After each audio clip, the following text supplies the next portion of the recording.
अस्सलाम वालेकुम स्टूडेंट्स। इस लेक्चर में हम डिस्कस करेंगे हाउ टू राइट फ्लुएंटली। कि राइटिंग फ्लो जो है, फ्लो का मतलब है जिस तरह आप सोच रहे हैं, जिस फ्लो के साथ, जिस सीक्वेंस के साथ आपके जहन में आइडियाज, आपके जहन में सेंटेंसेस आ रहे हैं, आप वैसे ही उसी तरतीब के साथ, उसी ऑर्डर के साथ आप पेपर पे लिखें। नंबर 1, दो चीजें आपने जहन में रखनी है इस पॉइंट को मद्देनजर रखते हुए। Active passive sentences the soul of writing flow. जो राइटिंग फ्लो है उसकी जान, उसकी रूह क्या है?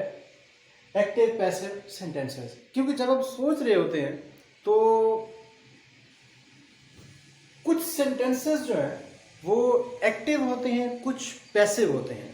अगर पैसिव को आप एक्टिव करके लिखेंगे, सब्जेक्ट वर्ब ऑब्जेक्ट की तरतीब बनाएंगे, तो जो आप कहना चाह रहे हैं ना, जो मैसेज देना चाह रहे हैं, वो उस तरह डिलीवर नहीं हो पाता है।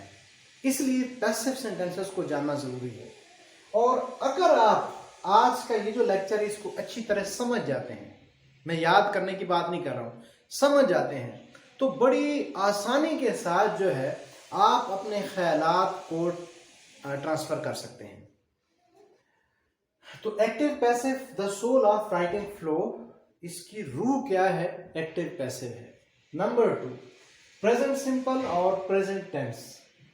जो आपने पैसिव करना है ना, वो सिर्फ टेंस का पैसिव होता है। एक्टिव पैसिव सुना है ना, एक्टिव से पैसिव, पैसिव से एक्टिव। ये सिर्फ टेंसेस के जो सेंटेंस है ना, यानी जिनमें एक्शन वर्ब होता है, वो फिक्रा हमेशा किसी न किसी टेंस का होता है। तो पैसिव हमेशा टेंसेस के बनते हैं। सिंपल सेंटेंस जो है, जिस तरह ये एक मार्कर है, ठीक है, वो एक टीचर है, अब इसका पैसिव नहीं होगा। अब आगे देखते हैं एक्टिव सेंटेंस। पहले थोड़ा सा मैं आपको रिवाइज करा दूं, जैसा कि आपने पहले से पढ़ा हुआ है कि एक्टिव सेंटेंस कौन सा होता है और पैसिव कौन सा होता है। फॉर एग्जांपल, हर इंसान सुकून का मतलाशी है। साथ साथ ट्रांसलेशन आपके जहन में रहे, क्योंकि इंग्लिश हमारे नज़दीक सेकंड लैंग्वेज है, टारगेट लैंग्वेज है।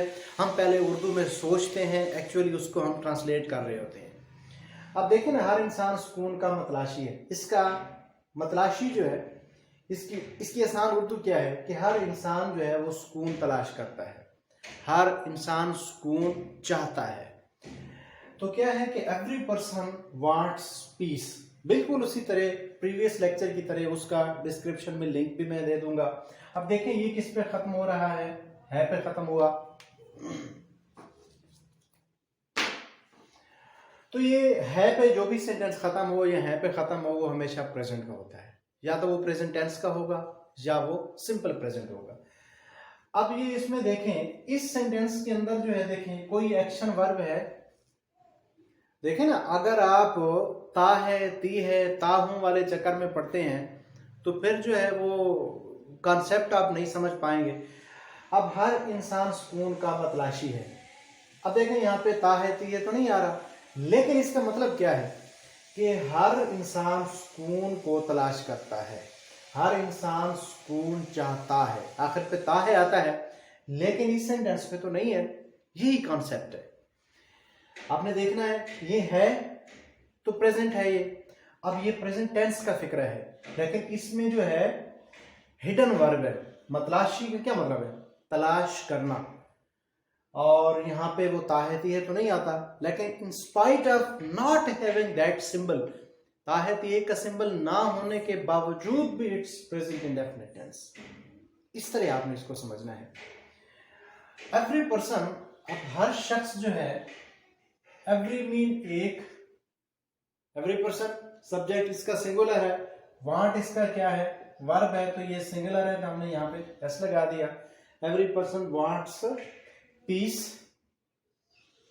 ऑब्जेक्ट हमने लगाया। ऑब्जेक्ट देखें, ऑब्जेक्ट हमेशा ये जो एक्शन वर्ब होता है ना, इसके बाद अगर आप वट लगाते हैं या हुम लगाते हैं, उसका जो आंसर आता है वो ऑब्जेक्ट होता है। देखें, every person wants what? Peace, ये ऑब्जेक्ट है। अगर मैं ये कहूं कि इट्स अ मार्कर, इसमें मार्कर ऑब्जेक्ट नहीं है, क्योंकि इसमें एक्शन वर्ब नहीं है। ऑब्जेक्ट हमेशा उस सेंटेंस में होता है जिसमें कोई ना कोई एक्शन वर्ब होगा। सिंपल सेंटेंस जो होता है, ठीक है, उसमें ऑब्जेक्ट हमेशा नहीं होता है, उसमें कॉम्प्लीमेंट होता है। दूसरा सेंटेंस देखें। अब इसको अगर हम पैसिव करें, पैसिव करने के रूल्स क्या है, पहले वो देख ले कि जो सब्जेक्ट होगा वो ऑब्जेक्ट बन जाएगा, जो ऑब्जेक्ट है वो सब्जेक्ट की जगह पे आ जाएगा जब भी आप पैसिव करेंगे। नंबर 2, वर्ब की हमेशा आपने तीसरी फॉर्म लगानी है। पैसिव किसका होता है, हमेशा टेंसेस के जो फिक्रे हैं उनका पैसिव होता है। और जब भी आप किसी सेंटेंस को पैसिव करेंगे तो वर्ब की कौन सी फॉर्म लगाएंगे, आप थर्ड फॉर्म लगाएंगे। नेक्स्ट देखिए हेल्पिंग वर्ब। जब भी आप किसी सेंटेंस को पैसिव करेंगे तो हेल्पिंग वर्ब आप जरूर लगाएंगे। अगर वो प्रेजेंट का फिक्रा है या है वाला है, ठीक है, और टेंस का फिक्रा है, पैसिव कर रहे हैं तो हेल्पिंग वर्ब कौन सा आएगा, इज, एम, आर, इन तीनों में से कोई एक आएगा। अगर पास्ट का है तो वाज वर आएगा, हेल्पिंग वर्ब लगाएंगे।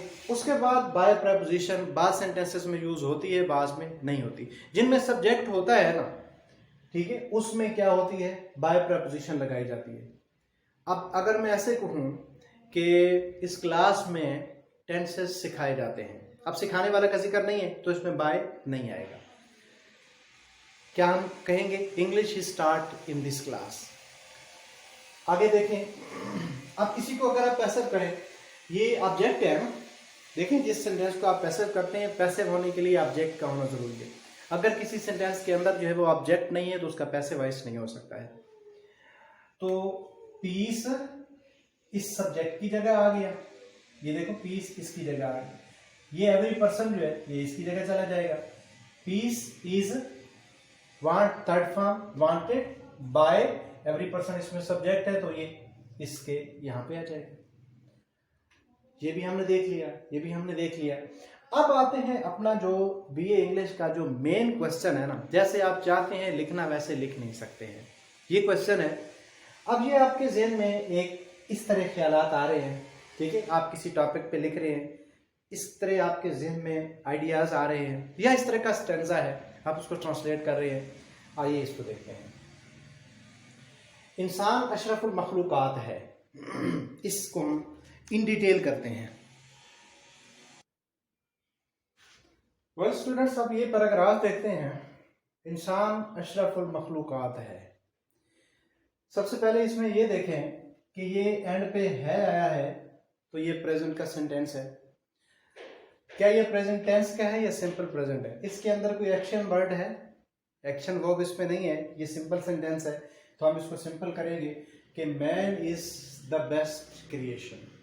आप इसको और तरह से भी कर सकते हैं, देखें ना, अशरफुल मखलूकात यानी सबसे अशरफ, सबसे अशरफ का मतलब है बेहतरीन, द बेस्ट। आप इसको ऐसे भी लिख सकते हैं कि man is the crown of creation, man is the salt of earth, salt of earth best creation को कहते हैं। Man is the salt of earth, man is the crown of creation है, man is the best creation है, simple sentence, full stop. दूसरा देखिए, एक अच्छा इंसान सारी जिंदगी मेहनत करता है। देखें ना, इस तरह आपके जहन में सेंटेंसेस आ रहे हैं, आप लिख रहे हैं, क्रिएटिव राइटिंग कर रहे हैं, तो आप उसकी इंग्लिश कैसे बनाएंगे, आप इसमें देखिए।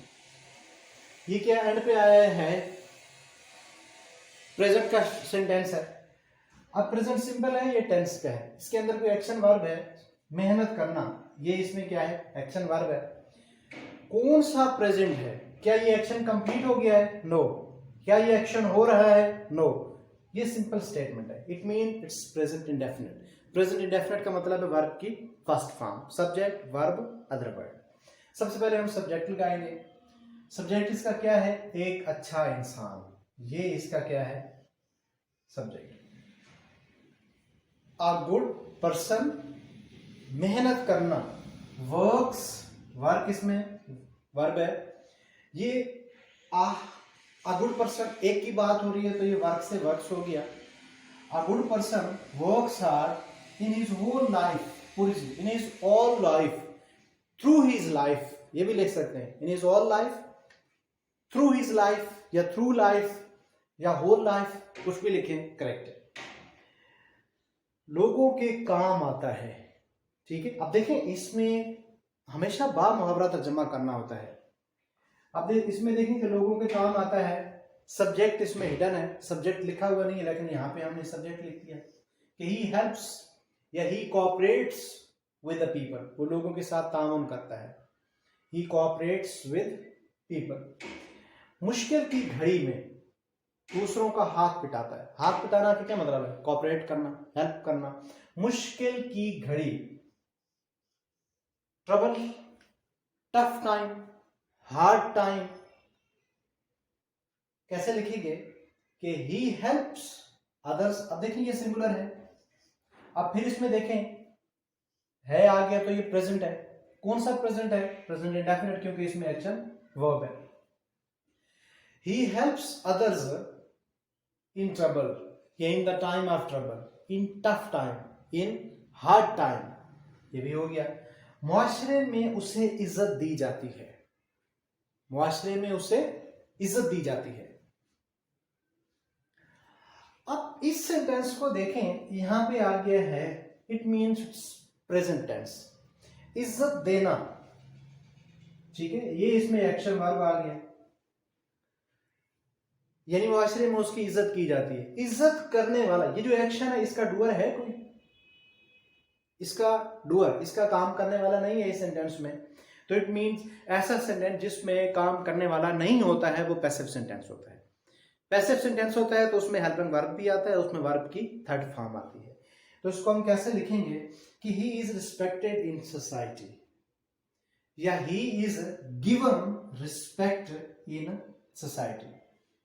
ही इज रिस्पेक्टेड, देखे ना, मैं फिर से समझा देता हूं। ये है से हमें मालूम हुआ ये प्रेजेंट है, इज्जत देने से मालूम हुआ कि ये टेंस का सेंटेंस है। कौन सा? ये प्रेजेंट इंडेफिनिट है। प्रेजेंट इंडेफिनिट है तो इसमें हम सबसे पहले सब्जेक्ट लिखना चाहिए।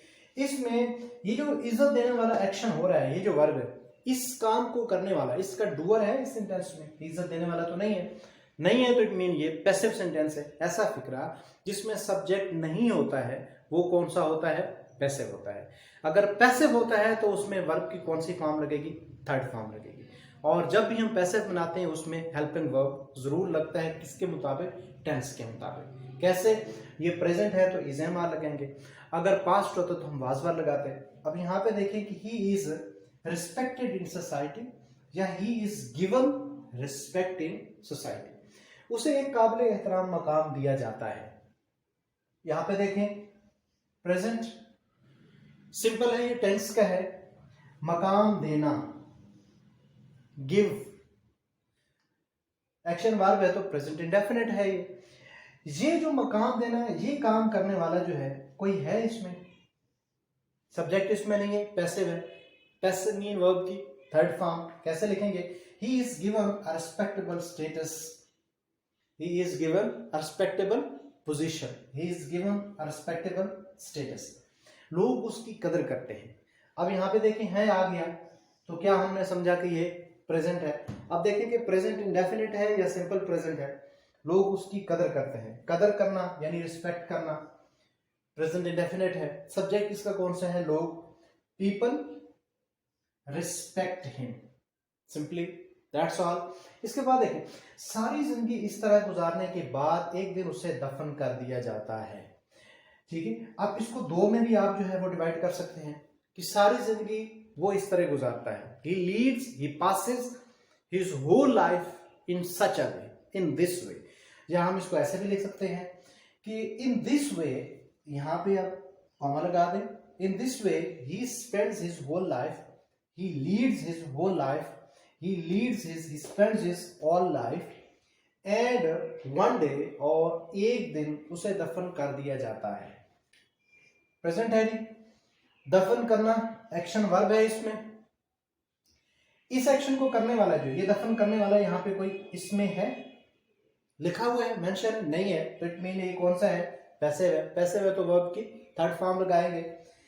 And one day he, passive है तो हमने थर्ड फॉर्म दफन करना, बरी बरी बरी, और पैसिव में हमेशा हम हेल्पिंग वर्ब लगाते हैं, ये हमने इज एंड आर लगाया। अब डियर स्टूडेंट्स, अगर इस तरह जो है कुछ लेक्चर्स आप सुन लेते हैं, समझ लेते हैं, तो बड़ी आसानी के साथ, मैं बड़ी श्योरिटी के साथ, बड़ी गारंटी के साथ कह सकता हूं कि जो आप लिखना चाहते हैं, देखें यार जितना भी आपका सिलेबस है, शॉर्ट स्टोरीज हैं, नावल है, पोएम्स हैं, प्लेज हैं, मॉडर्न एसेज है, पेपर बी को देख लें, स्पेशली जो है एसे लिखना है और एप्लीकेशन लिखनी है, ट्रांसलेशन वाला क्वेश्चन है, जितनी भी इंग्लिश आपकी है, पेपर ए है, आपको पता है, क्वेश्चन की भी समझ आ जाती है कि यार मैंने इस चीज के बारे में लिखना है, आपके जेहन में आइडियाज भी होते हैं, ठीक है, आप सोच भी सही रहे होते हैं, लेकिन लिखना कैसे है, सिर्फ इन चीजों की वजह से जो है आप मार खा जाते हैं इंग्लिश में।